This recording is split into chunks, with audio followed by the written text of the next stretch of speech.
السلام علیکم، آپ دیکھ رہے ہیں جیو لو ایچ ڈی ٹی وی اور میں ہوں سلیم طاہر۔ ایک نظر ڈالتے ہیں آج کی نیوز پر۔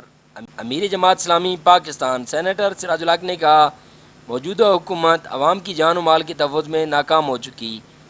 سابق امیدوار M P A deputy general secretary professor doctor Hamidullah Malik کی نماز جنازہ امیر جماعت اسلامی پاکستان سینیٹر سراج الحق ملک نے پڑھائی۔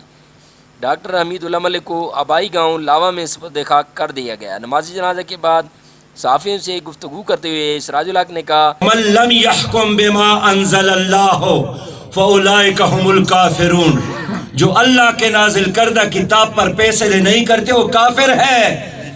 خدا کے بندو اب سب مسلمان ہیں، لیکن آپ کی عدالتوں میں اللہ کے نازل کردہ کتاب پر فیصلے نہیں ہوتے۔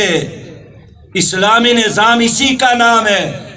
نماز، روزہ اور حج عبادات ہے، نظام نام ہے عدالتوں میں قانون نافذ کرنے کا۔ میرے پیارے بھائیوں، اور جب اسلامی نظام نہیں ہے تو پھر آپ کی بچیاں، آپ کی مائیں اور بہنیں اور بیٹیاں موٹر وے پر بھی محفوظ نہیں ہیں۔ بچوں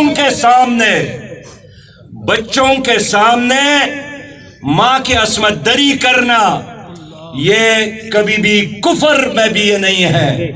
آپ کی اسلامی ملک میں یہ ہوتا ہے۔ سانہ گجرانوالہ ایک ایسا داغ ہے جس نے قومی اداروں کی ناکامی کے ساتھ ساتھ موجودہ حکمرانوں کے کھوکھلے پن کو بھی بے نقاب کر دیا۔ ملک کی بقا صرف اسلامی نظام ہے۔ اس ملک میں کیپٹلزم اور سوشلزم سمیت تمام نظام آزمائے گئے لیکن ناکام ہو چکے۔ اس وقت ہماری عدالتیں کفار کے دیے ہوئے نظام پر چل رہی ہیں اور کفار کے دیے ہوئے نظام سے فلاح و انسانی ممکن نہیں۔ ان کے ہمراہ امیر جماعت اسلامی پنجاب ڈاکٹر طارق سلیم اور میاں مقصود احمد بھی موجود تھے۔